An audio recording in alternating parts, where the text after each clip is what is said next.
the Farsi space was incredible because it was during COVID and all these experts on history and archaeology were on Clubhouse, and they would give rooms about the ancient Persian history or archaeological finds, the history of the Medes and Elamites and people like that. So it was amazing.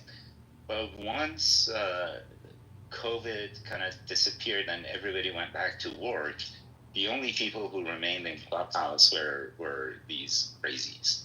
And so crazies who don't go to work. Right? If they went to work, they wouldn't be on Clubhouse. So that's really what we get a lot of. Hey, real quick, I'd like to give a shout out. Good morning, Mo. Audience. Hey, I'd like to give a shout out to an audience member, our poop emoji Anon. Oh yeah, welcome, poopy. And then also, I'd like to give a shout out to Love Crypto for trying to engage us into some kind of scheme.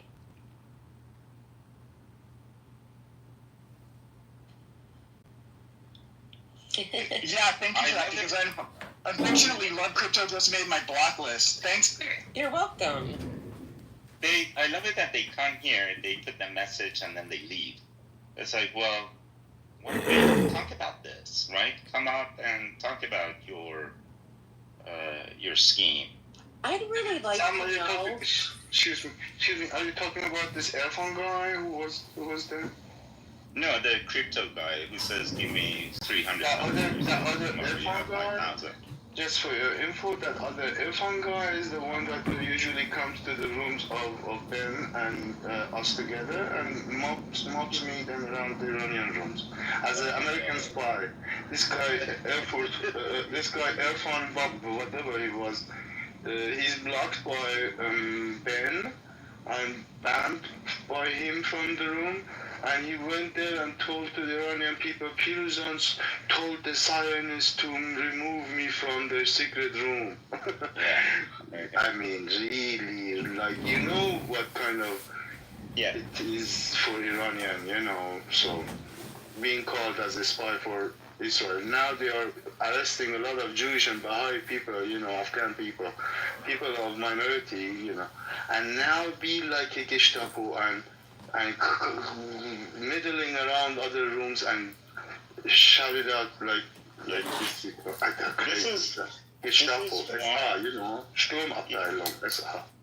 This is why the Anon thing. I kind of wrote a comment to Clubhouse, but I guess they don't read those comments. That by having that, in Iranian rooms, people have.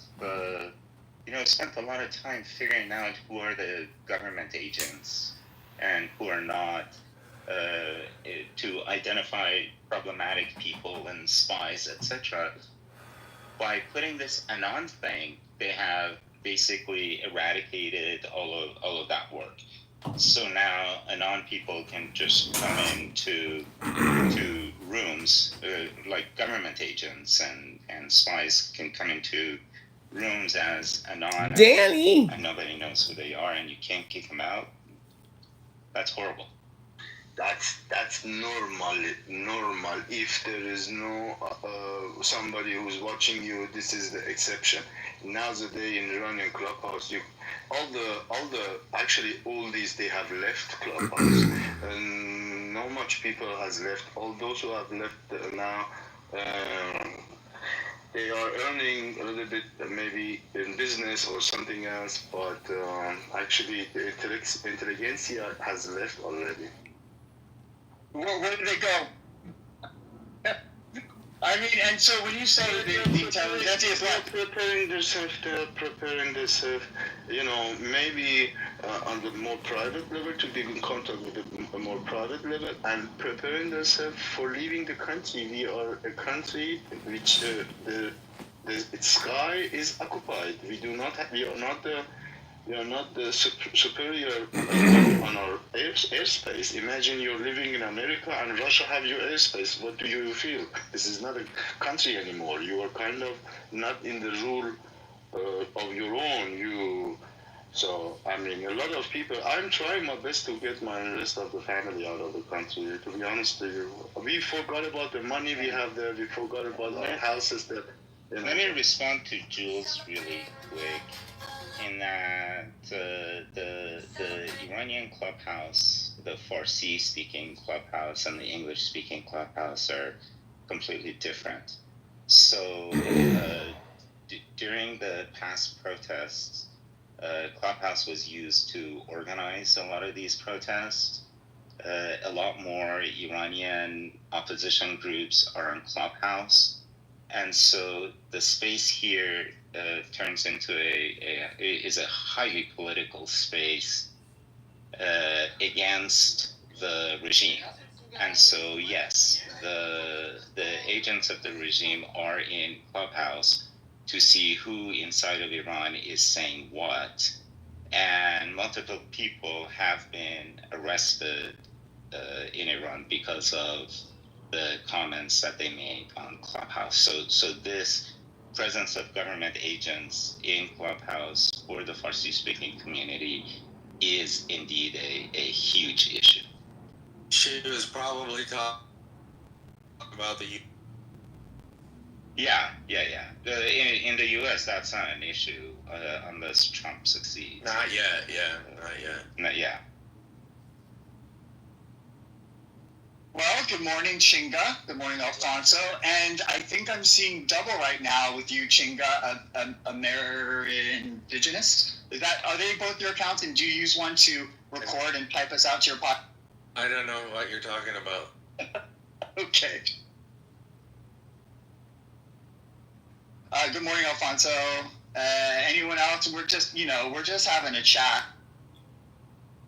Yeah, good morning, Dr. James. Good to be here.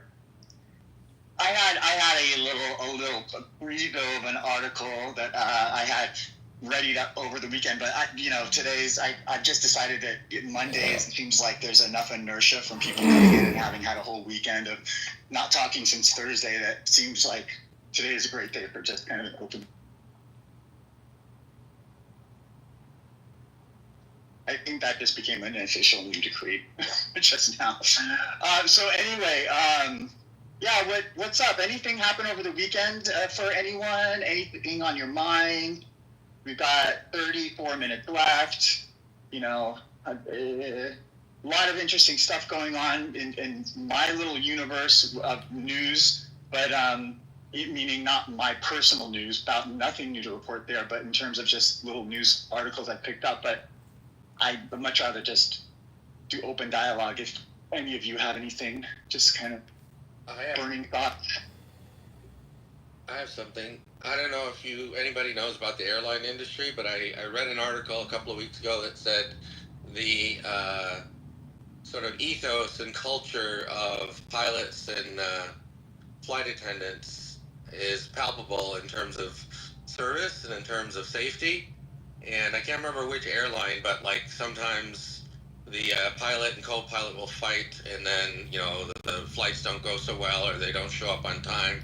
And another airline, everybody's like real friendly and a family, and everything goes well.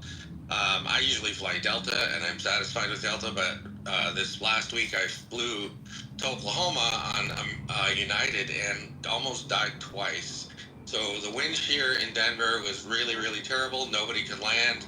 They wanted us to stay in the air for 30 minutes. The pilot said, we don't have enough fuel to do that. So he's trying to land us in Nebraska. We couldn't make it, so we had to land in Wyoming, which the wind was still high in Wyoming. And it was very rough and rocky, and we hit the ground hard. And then we had to get on buses and go to Denver that way.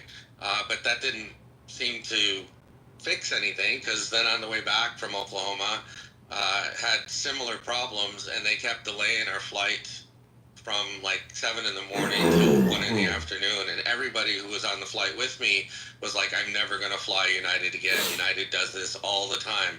So there's two questions. One is, like, when they when the flights don't go well, is that the crew's fault? And then on the other side, do Welcome the back to Clubhouse, another episode of give stupid preferential people landing wasting and all their takeoff to time certain talking airlines about and not nothing. others because we couldn't get off the Fucking ground? pathetic. Nathan has created a mind virus First of all, with glad to hear Tommy, you're and now alive. Monica's modded And up. second of all, I just want to ask you, have you seen HBO, the show Rehearsal Season 2?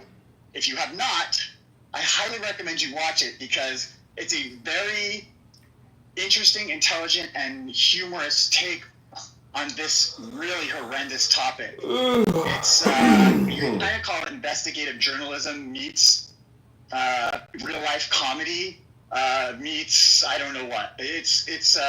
But basically they do this whole expose on the relationship between the pilot and the co-pilot and how co-pilots do not feel safe and to basically tell the pilot when they're doing something wrong because the pilot can ban them for life if they don't follow orders, and because the pilot and co-pilot are basically just meeting for the first time as they're getting on the plane, so they don't really have too much rapport built up between them. And very, very interesting take on just, the impact of shitty communication between the pilot and co-pilot in the airline industry.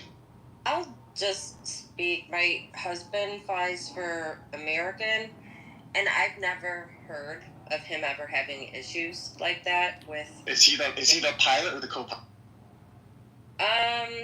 Well, I guess you would say because you have the captain and the first officer. That's what I meant, Yeah. captain.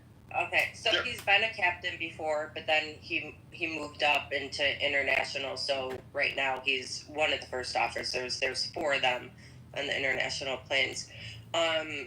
He has never complained about that. He usually gets along really well with the other pilots. So his subordinates are obedient. Yeah, I mean everybody pretty much gets along. It's sometimes usually he has some tiffs with the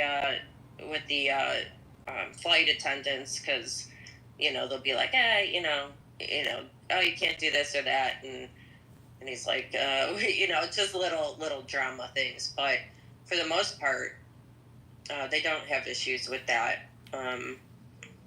So that's just to speak on that part. As far as I know you said some other things, Chinga. I'm not sure what I could speak to.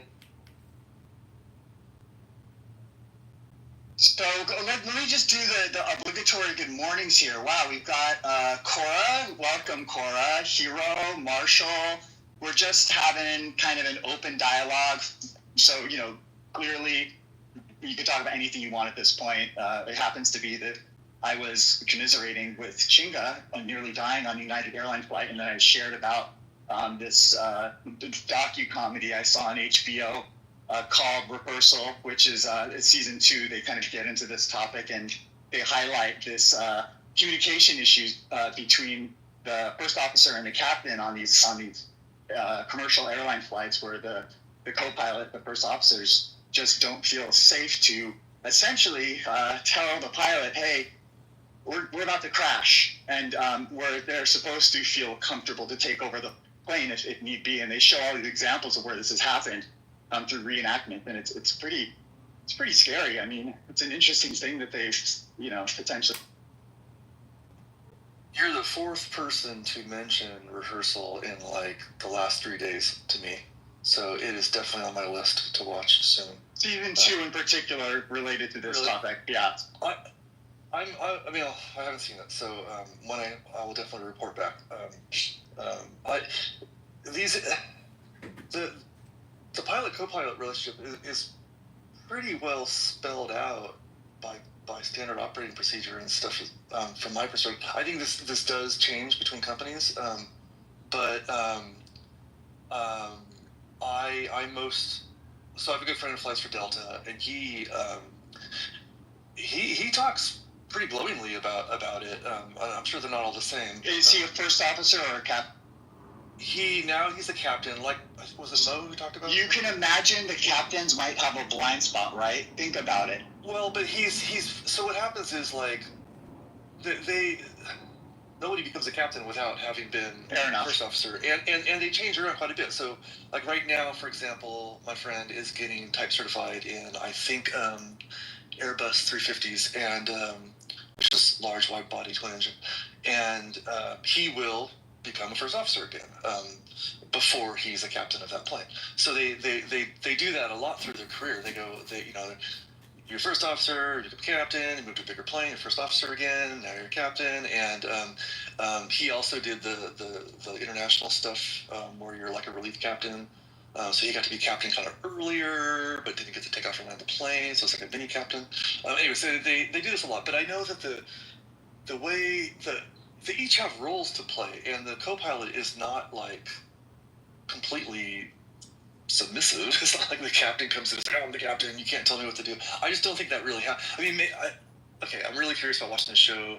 I do fear, like most TV shows, that it's kind of going to get it wrong for the sake of the show, but we'll see. It's also like a comedy, right? So it's like, it's kind of weird because it's like a person who owns right out the gate. He says, I'm a comedian, basically I make my money off of making people laugh, and there's a serious topic that has, come to my attention. How do we broach this and have it be both? Yeah, how do we do this? I'm very curious. I know that comedy can speak to truth and power in powerful ways. So I don't dismiss it out of the gate. I'm very curious. Well, here's the thing that I thought was interesting. It's more about the nuance of the dynamics of communication between uneven structures of power in a professional context when you've got 300 people's lives in your hands, and how that plays out. And you would not expect it to play out the way they're proposing, which is that there have been many deaths that occurred when you look at the flight logs. That essentially what happened was there was some point where the co-pilot became aware that there was a problem, but the co-pilot didn't speak up. Yeah, and I think Hero's missing because he came in late. There was an article last week that came out and talked about the ethos of different airlines and how some work better because they have a very good relationship and familial-like atmosphere, while other ones are very competitive and they don't get any incentive for cooperating, and so it affects the service. It's kind of like if you have all downside for speaking up in a differential of power as someone who's a subordinate. How often do you... Well, I do know that the aviation culture has taken on this, and first of all, the fact that it varies for company and perhaps even by country and culture, that doesn't surprise me at all. I'm sure there's good examples and bad examples, but I do know that aviation in general takes these kinds of things pretty seriously and are pretty sophisticated about it. So they talk a lot about cockpit resource management and there's like protocols you go through when you decide to do something. It's like, I'm flipping a switch. Okay, you flip the switch. Okay, flipping the switch. Like there's these like little these, and it's drilled into the pilots how they talk about things, and kind of get consensus between them. Not to say mistakes don't happen, but they at least try. They take it pretty seriously. And my friend is what do they call them? He's a line check airman. Like he's one of the guys who actually when he gets in the cockpit can basically disqualify somebody. He's kind of an instructor, but like an examiner sort of thing. And so he's pretty senior. And he will talk about certain people that he always comes to, a lot of times they're ex-military, or they're just like, I used to fly F-18s, or, they're kind of a little too big for their role. And there's a macho culture in some ways, and all the more reason to have a lot of people thinking about this. And if you were taking like an FAA exam, which I have because I'm a private pilot, so I just try little things. I can't really speak to this firsthand, but just because I know people. There are lots of questions about like psychology. Like they identify these different personality types. There's people who are authoritarian. There's people who are not evasive. What's the word? There's like these. You study and learn about the types of dangerous personality, not personalities, more like dangerous mentalities, like avoid. Are you talking about like an avoidant PD? Are you talking about personality disorders? Or are you just talking about more dynamics within? Yeah, dynamics in communication, but I don't think personality disorders, but certain mentality. I'll look it up. There's the FAA has these like identified risky kind of behaviors or mentalities, like somebody who likes to flaunt the rules, or somebody who wants to ignore problems. Like, yeah, we're getting low on fuel, but hero. So really quick, this is kind of what this scene in this show kind of highlights a bit, are the different dynamics that play out. So I almost feel like those examples seem like they've come from actual incident that ended in fatality. Totally. Everything that seems weird in life is there because it actually happened. Right? Like I'm sure Sam could speak on this, like in contracts and lawyers speak and stuff. And every time you see something like, what, that seems dumb, it's like, no, that's happened enough that now there's like a thing on it in the contract. And every procedure in an airplane is because these things have gone wrong. Right? Like there's definitely going to be a new thing about how you touch the fuel switch now, right? Because of the thing in India. And maybe it's going to change, maybe that fuel switch is going to change. Somehow physically or logically how it works, but every time something goes wrong, people circle the wagons and figure out what's going on, and there's really this culture of not trying. Okay, it used to be like, pilot error, and that every time something went wrong, if you could blame it on pilot error, there was this idea of like, oh well, that was that guy's fault, I wouldn't do that. But that really changed to be like, no, pilot error. The pilot did that for a reason. Either they were confused, and if they were confused in a way, then we could be confused in that same way. And if the switch was in a bad place, or it looked too much like another switch, or there's a procedure, like people really they change the way words are used, because like this word sounds too much like that word in the heat of battle, so to speak. Can be confused. So they're always reviewing these things, and of course things can be wrong and things that need to be improved. But there's a lot of effort into doing this, I guess, is my point. More than almost like any other area of my life. I see aviation folks just really like really thinking seriously about how things should be better, and how things should be. That is good to hear, by the way. That is encouraging. Anyway, does anyone else have any comments? Shingo, you're on mic. I was going to add another wrinkle. So I appreciate the flight attendant and the pilot's honesty, but they said the plane, so I do short hops to unpopular cities, right? And Delta never had a problem, but United, they use these older, poorly designed planes, and that's what the flight attendant said. This plane design isn't that great. It's really front heavy, so we want everybody to sit in the back. And then we had some extra seats, and she goes, especially the heavier people, we need to balance. We need to balance the plane so that we don't come down too hard. And they said this in both directions, going to Oklahoma and coming back to Oklahoma. They said this plane sucks, and we needed all the fat people in the back. Do you remember what kind of plane it was? No, I don't remember, but I was just like, I understand the planes are expensive and you probably can't get rid of them, but you should have bought a better plane. I've been on flights where the pilot came out and heavy said, people on one. Yeah. No, I've been on flights that pilot comes out and says, you move over there, and just move the people around to balance the weight. I think they can tell by the pressure on the landing gear if the plane is not weighted. That's really interesting. Especially those small planes. They do that. They've done that actually for, I remember that even in the early 70s, that they would move people around on the really small regional planes to rebalance things. And luggage too. When they loading the luggage, they're very careful about how they balance the luggage in there. Oh, yes. Even though it just looks like they're just So throwing contracts, it. right? There is a system. Corporations do So guess what they did? So they said, they admitted that we don't have enough fuel to go from Bismarck to Denver, right? So we had to land in Scottsbluff. So it's like, oh, can't make it there. Got to emergency land in Cheyenne, Wyoming. So we get there, and they said, we're going to get more fuel, and then we're going to try again for Denver. They overfueled the plane, and they said, we can't get people back on the plane because the plane's too heavy now. Like, just so many comedy of errors. It was just terrible.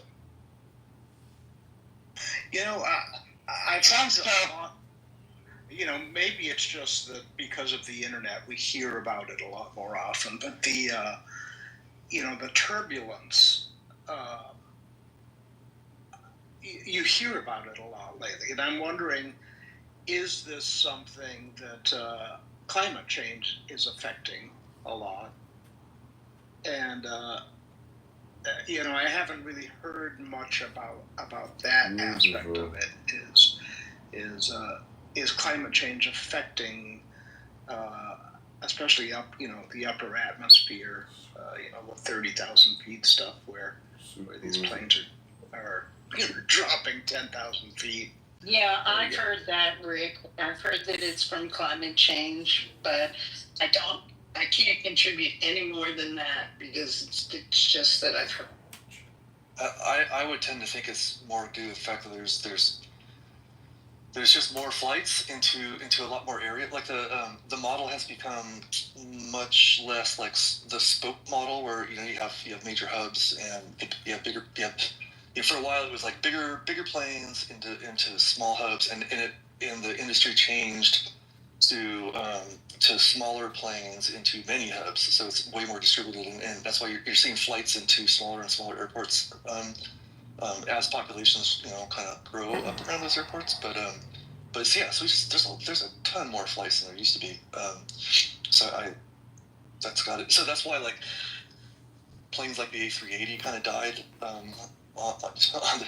pretty quickly. Like the 747 went away or is almost gone, and those biggest planes are less economically viable for the airlines, because they'd rather fly 3 planes from say the 3 different airports in the New York region to 3 different airports in the UK, rather than one big flight from JFK to Heathrow. It just makes more sense. It gives different more options, more times, slightly different locations, and Interesting spin, really quick. Nathan Fielder, the guy who does that show, Rehearsal, and then season 2 pilot episode, there's this interview I pinned to the top where one of the pilots that's interviewed basically said, I just discovered that Nathan Fielder had gotten his commercial license and was 737 rated. So that's actually kind of an interesting twist to the guy that's hosting the show, and some knowledge he would have as an insider, and if there's any exams that have to be taken, I know how thoroughly. Well, he's a comedian pilot. That's interesting. Or a pilot comedian.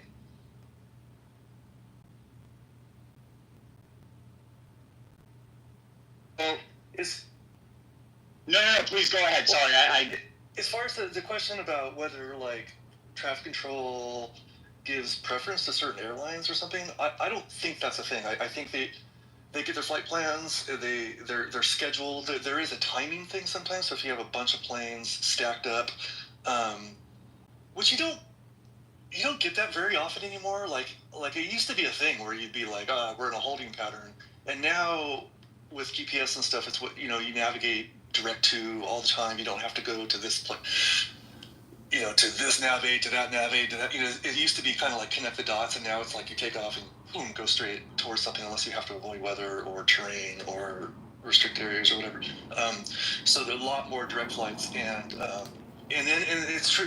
And now it's like if you're going to have to divert to a different airport, usually they do it earlier. You don't fly to that airport, do traffic patterns for an hour, and then divert. Usually it's like, well, I mean, it does happen because of weather, like we're talking about, like crazy turbulence, crazy stuff. But that, to me, that's just like, that's nature getting in the way of us having a good time. We have high winds. We have it's actually hard to land planes in high winds. It turns out. I love that that's still true. One thing that we don't have holding patterns anymore like we did before is not because we're using GPS. It's because airlines have figured out that wastes a lot of fuel. So if you don't have a landing spot in the queue at the destination airport, you don't take off. So you basically take off when you're assured of a spot in the queue. It's true, especially for shorter range flights. It's called flow control. So they will delay your takeoff until you fit into the traffic. And they have it at a lot of like more regional airports. Like I don't think you're flying across the country, that'll affect you, because you still have a lot of like time to correct for when you arrive. But if it's so short that if your flight is so short that you're going to take off, go there, and land, like your landing time is pretty predictable at that point, and they will alter your takeoff for that. It's pretty logistically dialed in these days. It's so dialed in that when things go wrong, the wrongness gets cascaded through the system, because the time slots are way tighter than they used to be. That any like mess up of that like fucks everything up, and that's why you hear about these like the entire Northeast, or sometimes you're waiting for a flight. It's like why is it delayed? Oh, there was this mess up back in Atlanta. We're across the country from Atlanta. Well, yeah, but that delayed this flight, which delays that flight, and all of a sudden everything's messed up. But partly that's because things are so freaking dialed in on a good day. Yeah. Well, we're at Let's Walk Together. 12 minutes left here. Anyone else have any comments? Maybe someone who hasn't spoken.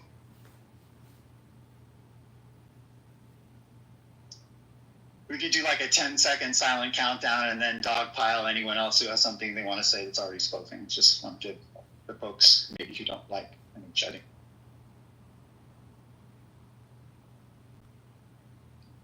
Well, we've offered the plate. We've put out the delicious dessert. You can take it. I'll just say it's interesting because this whole, airline stuff just really was popping in the chat. There's so much everyone can say about flights and everything. Yeah, please do. You've got 11 minutes left to get it. How about that airline food? Dude, Airways actually has decent food on their flights. Well, I have to say Osiris, the Scottish Terrier, Lord of the Underworld, a buddy of mine, right at my ankle right now on a walk in Berkeley Hills. She hates flying, but she always finds a way to sneak on the plane with me, and I'm that guy. Some of you may love me, some of you may hate me, but he is on my lap as often as possible, and then I have to keep putting him into his little thing under the seat, which, I mean, let's be real, he can barely fit into. And so I have all sorts of little techniques I use to hide him. I make Drake tents over my head, and we hang out in the tent. We do all sorts of things, but we've gone to Mexico so many times. He's been on so many great vacations over the years before the pandemic. Things have been a little bit thin since the pandemic, but I don't know. I'm very thankful for air travel that doesn't kill me. Let me just throw it out there. So, thank you for your service, pilots, co-pilots, captains, first mates, and I also travel with my dog everywhere, but she's a service dog, and so nobody hassles us at all. She usually sits on the floor, but she'll come up in my lap if I'm getting like anxious or something and do like pressure therapy on my chest. And the flight attendants and everybody seems to love her so far. So she's a very good dog. What kind of dog do you have, Cora? She's half Boston Terrier, half French Bulldog. She weighs about 24 pounds, and her name's Birdie. Well, I probably would love that dog too because I love all animals. How do you get them through the security? She actually, you have to, when you're going through, you have to let the dog go before you on the leash. And generally what happens is the TSA agent on the other side will like take the leash once she gets through, and then you have to go through right after. So it's like one at a time. Yeah. Is it true that Italy is more dog friendly? Because if that is the case, then I feel like I want to bring Osiris to meet my ancestors, or at least half my genes ancestors, and I think he would have a great time.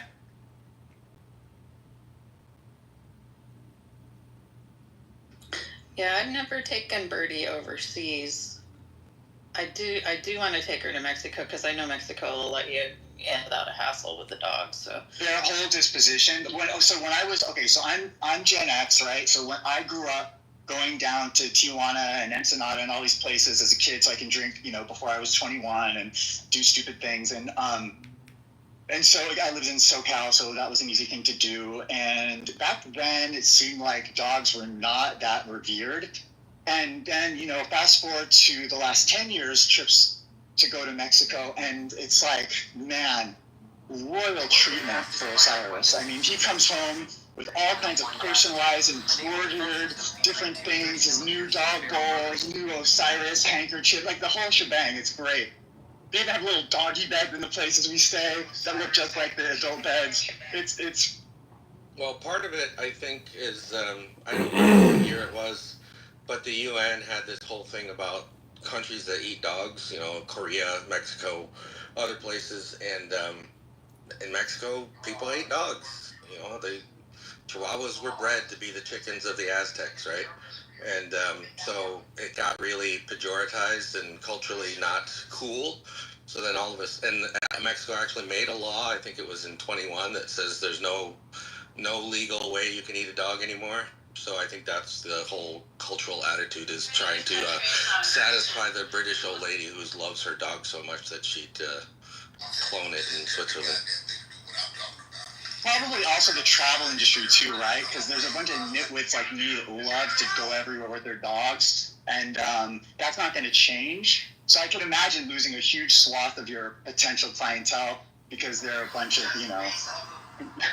whatever you would call someone like me who's just never leaves his dog with anyone. I promise not to eat your dog. Kind of files. Yeah. Oh, good morning, Dr. Francine. Haven't heard from you. Good morning. I'm not good at contributing on airline pilots, but on dogs, I'm number one. I've actually flown in the cabin with a golden retriever. So, Dr. Francine, hard-hitting question. Are you pro or con consumption of dogs? Oh, my God. I have dogs that sleep on my bed with me. I'm totally con. I don't eat any meat. They taste like a combination of pork and chicken. It's really greasy. Ew. Nothing. There was this place. Nothing with a face. There's this place in our town that had a pet store. And right next door was a Chinese restaurant of the same name. That's disgusting. I can only imagine.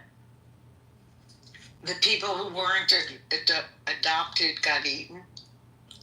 Well, you don't know what happened, but it's kind of odd that they owned both a pet store and a restaurant. I think you're connecting dots that aren't explicitly there, Mo. I mean, can we just be... Yeah, maybe. I'd like to take this opportunity and give a public service announcement on behalf of the Baja California Tourism Bureau, and say for those of you who have access to it but haven't done so, Valle de Guadalupe Valley, it's about half hour east of Ensenada. It's in the mountains. It's the Mexican wine region. And I've been there 4 or 5 times post-COVID. They have a lot of really nice resort type places for you to stay at, and the wineries are really good. They're beginning to be competitive with California wines, and the food is out of this world. Most of the famous Mexican chefs have opened up restaurants either in the resorts and the wineries or standing alone. So for Guadalupe Valley, Valle de Guadalupe. Any chance there's a lake up there called Lake Hansen, Laguna Hansen? I don't know. Well, I've traveled in that area before. I grew up in San Diego, and I late 80s, early 90s, my brother and I took a little road trip, and we went down to Ensenada, and we went east into the hills, and it is gorgeous up there. Oh my God! It's phenomenal. And it's like Well, for me at the time, it was like, oh, I didn't realize anything. It looked, Yeah. this is stupid. It looked like areas of Southern California up in the hills with pine trees, and of course, it's less than 100 miles south of the border. Why would it be that different once you get up in the hills? But it was green, and I think in spring, just so it's it was a grassy lot and greener green. than San Diego side. It was really pretty. There were horses running around that looked like they were actually happy, and there were frogs everywhere for some reason. I don't know, so millions of in frogs. the past But, in the past 20 years, it's been kind of built up quite a bit around the wine industry, and so I think if you go there now, you probably wouldn't recognize it. But the amazing thing is there are these restaurants that like the chef gets up in the morning and just goes into the hills and sees what kind of edible greeneries they can find, and then goes to the market and sees what animal they slaughtered that day, and so then makes the menu based on that. And the food is just I can't say no. What wine pairs well with dog, horse, or guinea pig? I think Zinfandel would go well with greasy food. So. Only here have anyone ever had this conversation on Clubhouse. That's the other thing, like the whole anti-South American thing, is because a lot of the people, because after NAFTA and CAFTA, are indigenous. They don't speak Spanish, they don't speak English, but they bring their traditions with them, and one of them from South America is eating guinea pig, and so people would go into the pet stores, buy guinea pigs, and then go to the park, a public park, and cook guinea pigs. In some cities are like, you can't do that. I would serve it with a Sangiovese.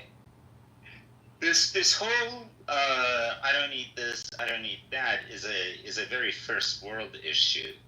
It's like the rest of the world, you eat whatever doesn't eat you first. The local festival if you anymore. can find it. We're not talking to our neighbors, and I'll tell you this one story and I'll leave. Where I live, there's one road in and out because it was at my city council meeting. If we lose that road, and I'm in a very populous part of California, one of the richest parts of the country, they're going to have to airlift food in. Just think about that. From 2025, and a large, and I'm sure this is true elsewhere, if we don't have second roads where I live, so if there's an earthquake or something, there's no way there's going to be food on the shelf for at least a week. That's enough for some people to die. And that's what I'm saying. The tradition of eating guinea pigs from the Andes to Africa, and it's a bunch of lies.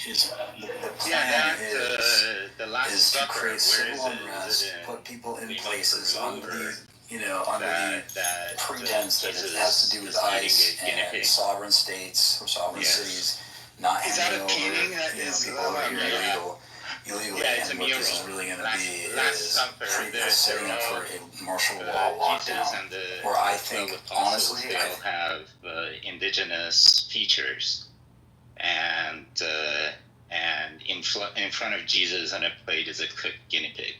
Oh my gosh, this morning, I'm sorry, I'm just going to change the subject slightly, but I saw, kind of in the same realm, I saw this is just really hilarious but kind of stupid video my partner showed me on Instagram of this guy playing Moses, but Moses is like one of these vloggers, newscasters, doing kind of all the cliche, cheesy social media things. Serious people to the negotiations. So I remember that you were able with Marco Rubio and with Steve Witkoff to get these talks going in Istanbul. Yep. I remember I was myself in Turkey for NATO business in May, and we really put pressure on the Ukrainians. Are y'all hearing how he's kissing the fucking ring? This shit is ridiculous. He is kissing his ass. Partners, I can say.